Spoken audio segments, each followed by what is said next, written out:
Okay, welcome back. So this video is going to be somewhat similar to, I think, the previous one where I tried to simplify the code. This is another Connect 4-ish game. As we'll see, this student also hasn't quite gotten the dropping part working yet. So it's really a sort of big 4-in-a-row tic-tac-toe game. And unlike the last one, this one also has some problems with its check for winner method or function. Sorry. So sometimes we'd like to, like the best case is if we have code that actually is working correctly as far as we can tell, but it's too complicated and we want to simplify it. And that's a process. There's a name for it. It's called refactoring, which is you change the code in a way that doesn't change its behavior. This one is going to be not quite that clean in that we're going to simplify the code, as you'll see, but mostly as a mechanism to finding out actually where it has gone wrong. So first, just let me show you what it looks like. Here's the game. And it seems to work. Like if I play 4 in a row up here, it says down here red wins.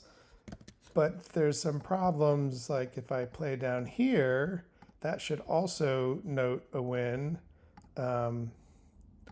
Let's see if I can. It noted that column win, but not the row. I think there's maybe some other, maybe the columns always work. I forget exactly. No, it didn't notice this column or that column. Some diagonals work like this. Works, but I think this one does not. Okay, so we're sort of like hitting some, missing others. So obviously there's some bugs in the code. And this code, the top part here, I've cleaned up a little bit just to, and we don't really care about it, so I can even collapse this.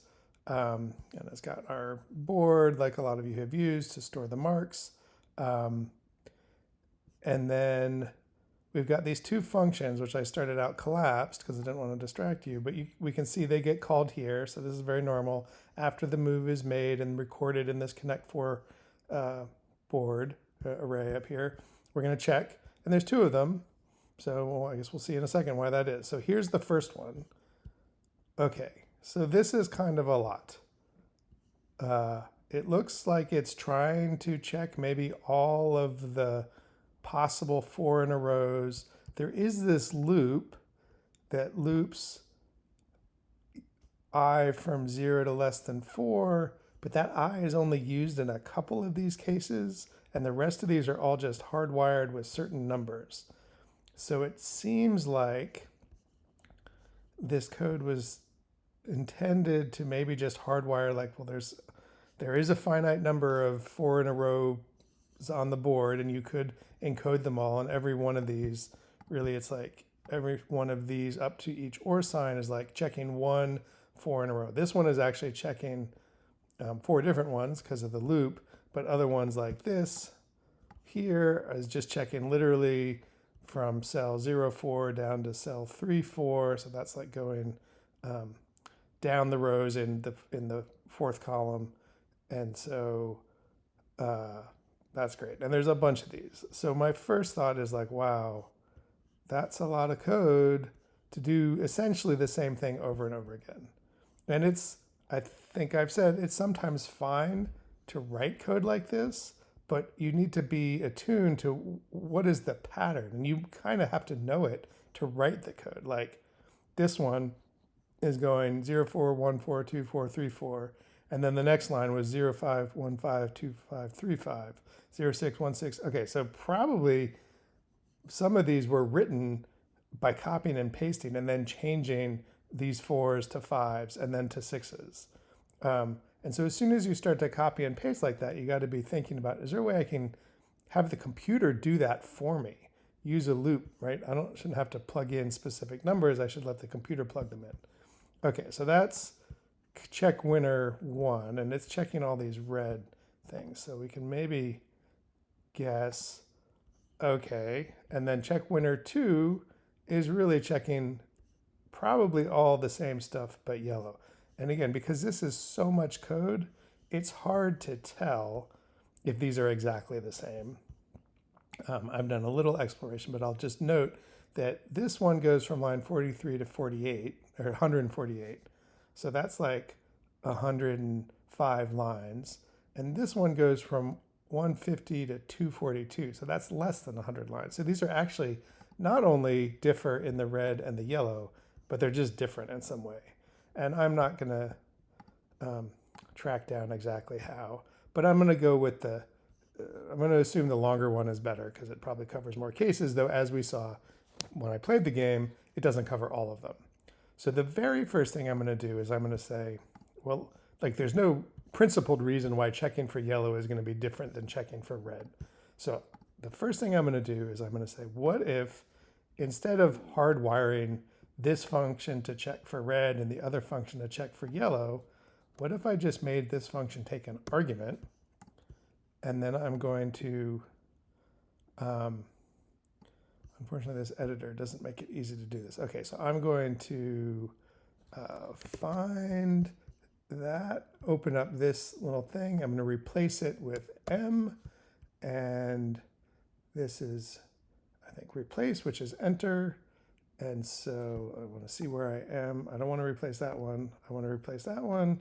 And now we'll go forward. So I just hit enter a bunch of times, quite a lot of times actually. Can't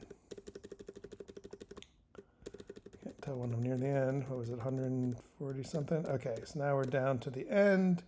I don't want to change any of these, so I X this out.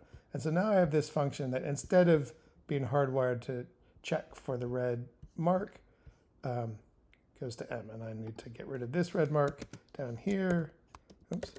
So I'm going to say plus. So this function should now work for whatever mark we pass in, which just means up here we need to pass red, and then check winner 2. Instead of using that other function, we can use this function that now works for either mark and pass in the yellow mark. So this is the most basic way to use functions to abstract things, right? We've abstracted the idea of like checking for red is a very concrete thing to do. Checking for yellow is another very concrete thing to do. This is more abstract. It can check for any mark. We only care about red and yellow, but we could, at this point, pass in anything. And so with that, we can collapse this, select it, and we don't need check winner 2 at all anymore. So we've just deleted nearly 100 lines of code. So that's a win. This whole thing is only, we've deleted almost half the code in this file. So that's a big savings. And I'm just going to go with that. So at this point, actually, I'll just commit that. I want to make a new branch. All right, so I'm going to make a new branch, create new branch, refactoring. And now if I open up this and save it, I should see now this difference, right? These two change all those to that. And we can, in fact, pop over to our browser and see that it does work as well as it did before. Like we're not getting any errors, but it also still doesn't, I didn't fix the problem. Okay, so abstracting check winner, and I'm gonna commit that. Okay, how's that? And close that. Okay, so now we have to attack the real problem, which is this is like hundreds of lines of code. And there's no great way. This is kind of like a very messy room, and we just got it, right? You go into the room and there's just stuff everywhere, and we got to clean it up, and you kind of don't know where to start. So you just got to start somewhere. So I'm going to start here by saying, okay, there's a few of these lines that are actually using this loop because they reference the loop variable I. And the editor helpfully highlights the I's when I click on it up here. So I can start by taking these ones down here, cut those, come up here, paste them in, and I kept the or, so I just moved things around. I'm going to hit reformat on that. And so now I have all of the I's together. And that means, so this is maybe not a super obvious change, but I'm going to split apart the things that are actually using the loop to those from those that aren't. So I'm going to close off my loop here, which means down here there's a brace that we don't need anymore. And I need to add an if above all these other conditions. Right, so this if used to go all the way to the bottom. So now I'm going to, after this for loop, have an if that goes all the way down to here. And I think I've added and subtracted the same amount of stuff. So I should be able to reformat. And now we see that this for loop does that. And then this if is basically the rest, the same as it was before. And then we want to look at what happens down here. And just for now, we're just going to copy this up. So we're really just separating. Maybe I'll put this on a new line. Okay. Oh, the formatter wants it like that. Okay, so now we've got the handful of cases, 1, 2, 3, 4 cases that actually are using the I variable. And then we have a whole bunch of hardwired ones. And they all, in either case, they do the same thing. So this is already a little bit more efficient because there's no need to do these ones 4 times because they never change. They're not using I. And my suspicion is that really everything should be inside maybe this loop or at least some loop because there's all of these repeated patterns.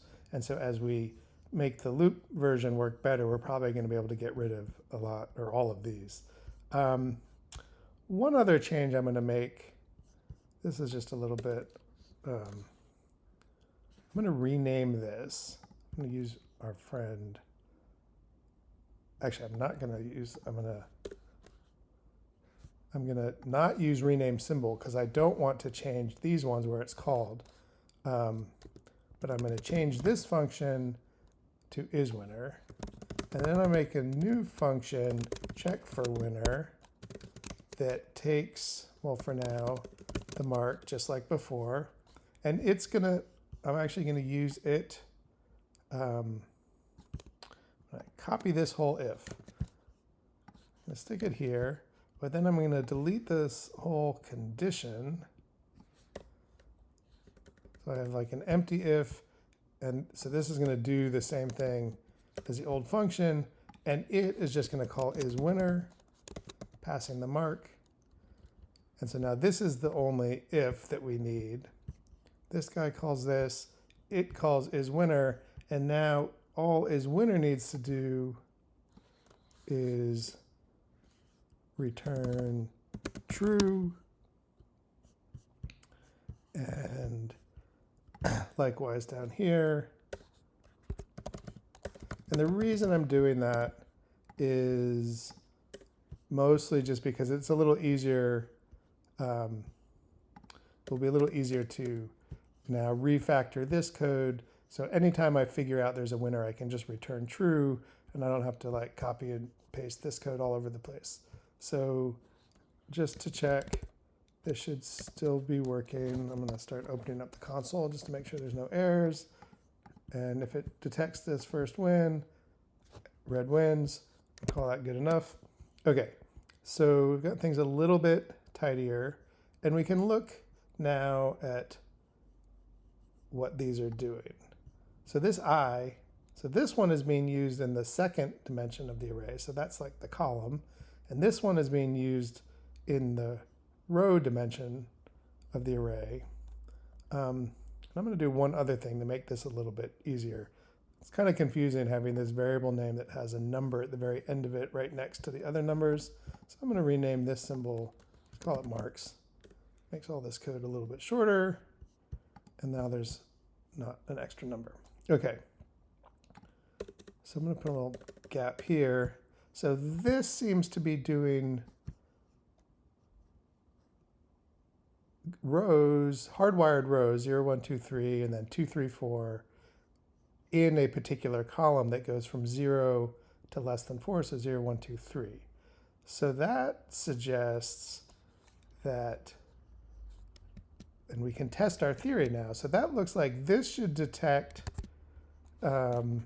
like first time through the loop, I is 0, so that's going to go from 0, 0, 1, 0, 2, 0, 3, 0. So that's this where I'm putting the red pieces, 0, 0, 1, 0, 2, 0, 3, 0, and it detects that win. And this loop, since it only goes up to I, the biggest value I will be 3, will not detect a win in column 4. Now it may be we in fact have those hardwired. So this loop handles 0, 1, 2, and 3, and then we have hardwired 4, 5, and 6 down here. So make sure I actually understand what's going on. So like this is column 6, red, red, red, red, and it detects that. Okay, so now I'm going to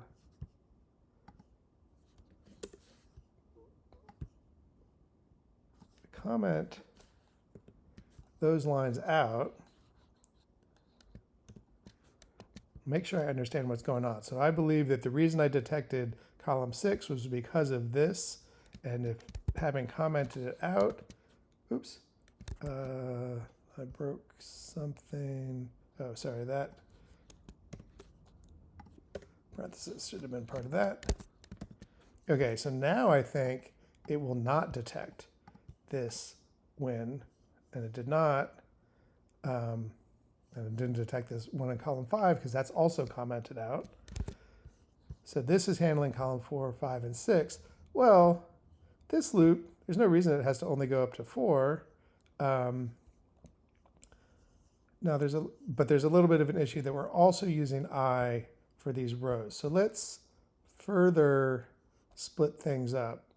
So this is a refactoring move in the sense that I'm going to keep things working for the moment exactly the same as they are. So first I'm going to close off this if and return true. So this loop is going to run as it did before, 0 to 4, but just doing the column ones. And then I've copied this loop down here, and I'm going to now I'm going to add an if because I don't have the if around this, and now that matches that, and this returns true, hit reformat. And so now I have one loop here that's doing check verticals, some verticals, right? So we're going, we're going down in the rows, and where I is each column. And then this one, I haven't really looked, so, but I'm going to guess it's probably checking horizontal, but we'll confirm that in a sec. Okay, so now we've commented out this, but notice that this pattern is the same as this pattern, just like 4 plugged in instead of I.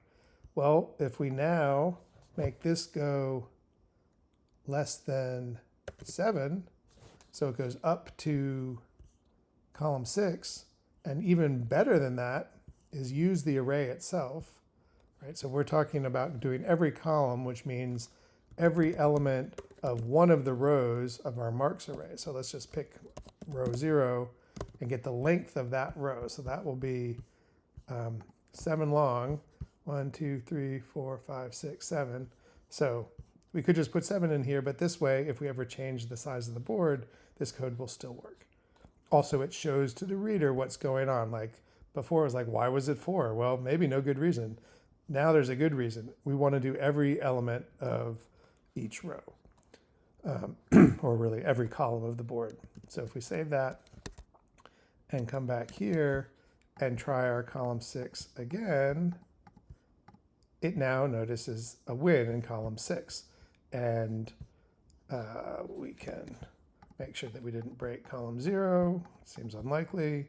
And that also works. Okay, so now we've improved the detection of some columns, and we can just comment or take out this commented out code because it's now handled by the loop. So before we move on to the other one, we should also ask, is this really correctly handling all of the possible columns? So this first chunk handles the columns that start in row 0, and this one handles all the columns that start in row 2. And if we look down here, I'm not even going to look. Like maybe down here there's some hardwired stuff that handles columns. That would be ones that have all the same value. Looks like no. But there's definitely another set, right? This is column starting in row 0. This would be a column starting in row 1. But there's also a column starting in row 2 that should be detectable. Oh, it is. Wait, why is that? Ah, sorry. Right. Oh, we have columns starting in 0 and we have columns starting in 2. But there's a missing one in the middle here. What about columns that start in row 1 and go to row 4 rather than 2 to 5? So I could copy and paste one of these and then change it to be 1, 2, 3, 4, and probably put it in between these two. But like, remember before I said we need to pay attention to patterns. Well, we've got a pattern here. We're going to use I as our column, and we're going to have a row that goes up, starts somewhere and goes up by 1. This one starts at 0 and goes up by 1. This one starts at 2, and we need one that starts at 1. So let me rename this variable to C, because that's what it really is. It's the column value. And then, and I do that, oops, I'm doing it again. I want now to use I as a variable that actually does go from 0 to less than 4, because I want to abstract this pattern here. The common thing between these two patterns and the one that's missing is we're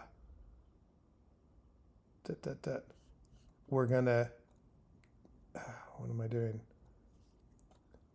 Oh, sorry, I need one more. Actually, let me take that back. I'm gonna make this row. I'm gonna get back to this I later. I'm gonna make a row variable, and it's gonna go from 0 less than 3, because I want this row is gonna be the starting row of the column. So 0, 1, and 2. So I could replace this straight away with row, right? Start at 0, and then row plus 1, and then row plus 2, and then row plus 3. So, oops. And when R is 0, that's going to be 0, 1, 2, 3. Next time through R is 1, it's going to be 1, 2, 3, 4, which is the missing one. And then finally R is 2, it's going to be 2, 3, 4, 5. So that gets rid of this case. Don't need an OR. And this is actually now why it was convenient to just return true. Because now, as soon as we find one that matches, it's gonna return true. Okay, so we have the columns going from 0 to all the way across the board, and the rows going just the top 3 rows, because the way the board is set up, if we go too far down, there isn't room to have 4 in a row. And so we can save this, test it, and now we should be able to detect the one that was missing. Great. And I'm even going to make this a little easier to read. I'm going to hit Command Shift P, and get this command browser, and there's a command called join lines, and I join that up. I don't know if that's better. Let's see what the formatter says about that. Well, the formatter's okay with that. So I don't know. It's all on one line, but the line is a little bit long. Okay, so now I think I can delete this sum because this is checking all the verticals. So now let's look at this one. And now we should have some ideas of how this is working and how we can change it to be more like this one. So this I is in the first dimension, so that's the row. So let's rename that to R. And then we can look at the pattern. This is R 0, 1, 2, 3, 3, 4, 5, 6. This has a similar thing where it's checking in a given row, and it's only looking in rows 0s through 3, and it's only looking for 4 in the rows that either start in column 0 or start in column 3. So we can check, see if that's sort of true. So if I start in column 0, it should find it. If I start in column 3, 0, 1, 2, 3, it should find it. But if I start in a different column, it should not. And so now it might have found it if there's somewhere down here in this stuff we've kind of been ignoring. There was a hard-coded case for that, but it looks like there's not. And then we also have the problem that the row only goes down to row 3. So if we come over here, so that's 0, 1, 2, 3. So if we start here, we also don't detect it.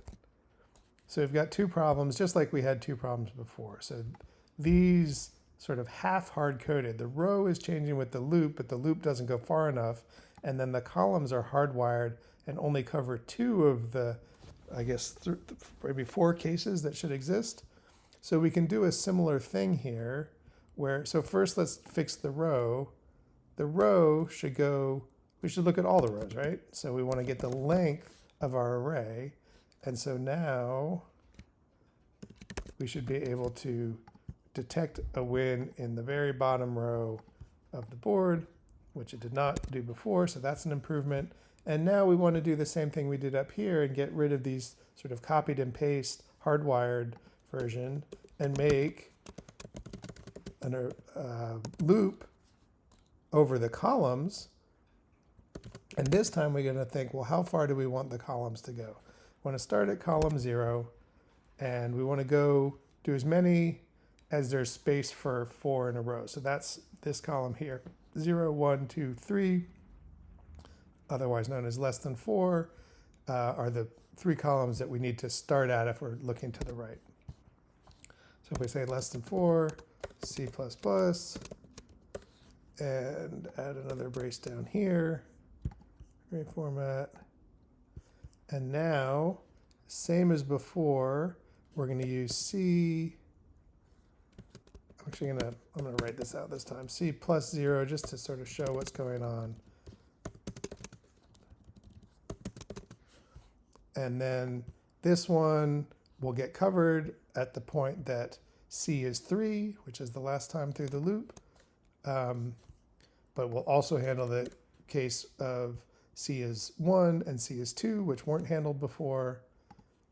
And hit format on that.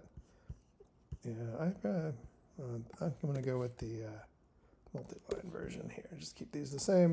Okay, so this is now handling check horizontal. And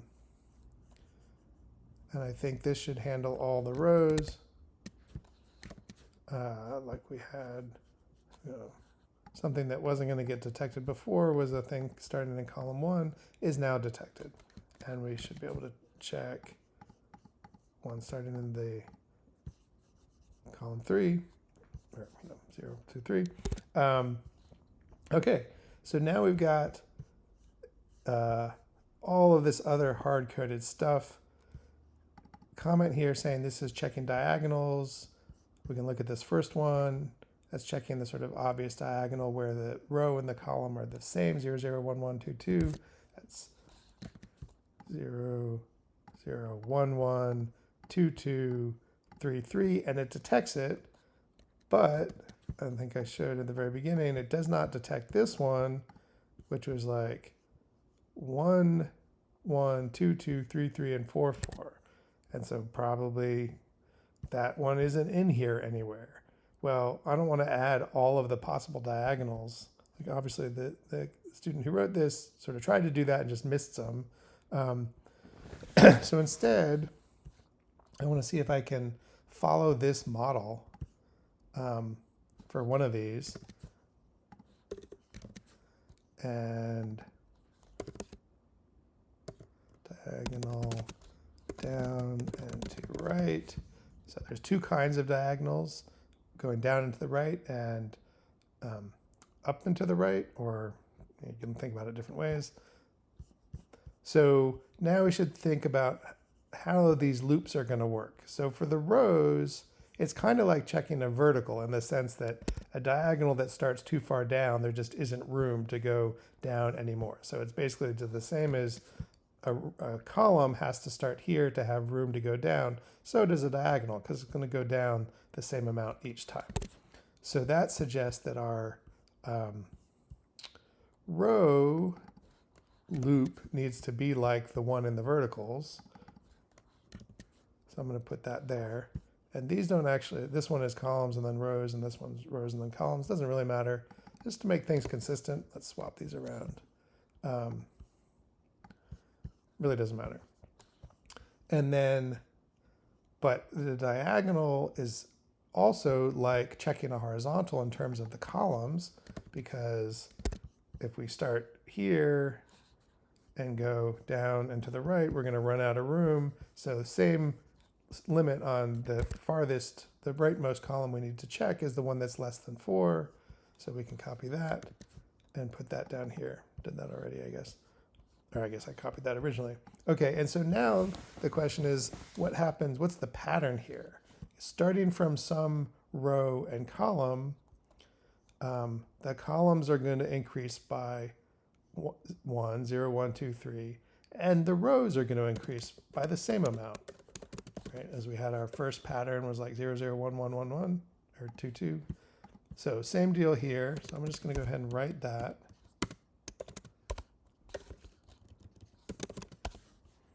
And so that should handle all of the downward diagonals, and we can check that it handles at least one of them by commenting out that code, which I just hit Command/ to comment out a chunk of code. Many of you may know that by now. And so now let's see if we can still handle this first down and right diagonal. So that's good, and that suggests that maybe we're going to handle this one that we didn't used to handle. So this code is probably handling all of the diagonals.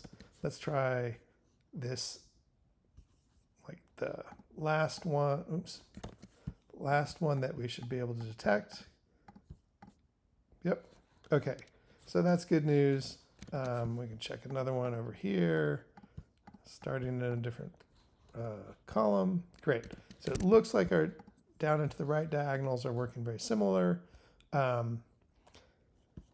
And probably a lot of these are covering that. At this point, I think I would just, I think I know enough about what's going on here to say I don't actually need any of these hardwired ones. I guess we could just look, how does even, yeah, I don't want to read all this code. I'm just going to delete it, which is a little bit of a, like, so this is where I said at the beginning, we're not strictly refactoring this. Like I just ripped out a bunch of code, some of which may have still been doing something. But I think I know the pattern enough now to say, okay, and notice I'm copying and pasting a big chunk of code here. So I know I'm creating sort of duplicated code, and we're going to come back to that in a little bit. But now I want to do an up and to the right. And so now I need to think about, where do I start and what changes inside this loop?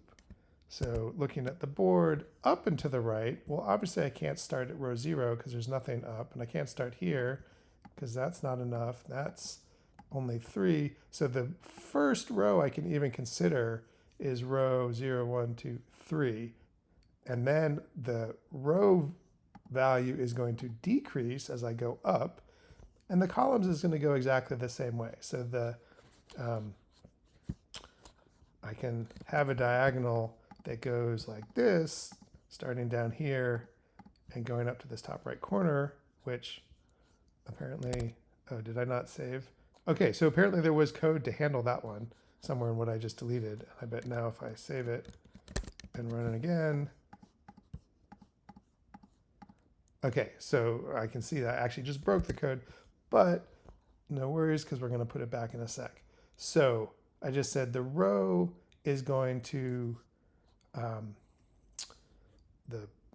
the smallest row is 3, and then we're going to go down to marks.length in that we want to check from this row, and this row. So starting at 0, 1, 2, row 3, 4, and 5, which is less than the length. And then the columns are basically the same because we're still going to the right. And so the last thing to change here is this columns are going to the right, so that doesn't change. But this, the rows are, as I said, decreasing to go up on the board. And I think that should do the trick. So now let's see if I've put back the functionality that I just hastily deleted. And indeed, I did. How about this one? Great. How about this one? Great. So this is a lot better, I would argue. It's still a pretty big function. And there's a couple ways that we could try to clean that up. But I think I'm going to stop this video, and then I'm going to make a new video where I do that refactoring. So this, right, the top part code didn't change at all. And check for winner, which used to be 2 giant functions that were hardwired to check red and yellow. Check for winner is now a nice little 4-line function.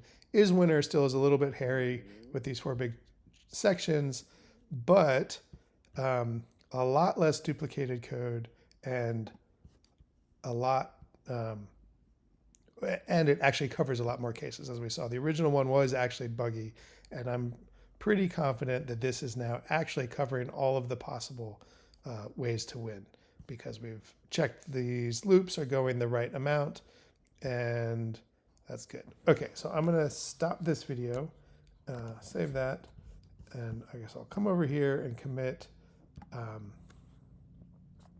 handle all directions with loops, actually nested loops, and commit that. There's that. Okay, and then I'm gonna stop this, and then I'll record a new one in a second.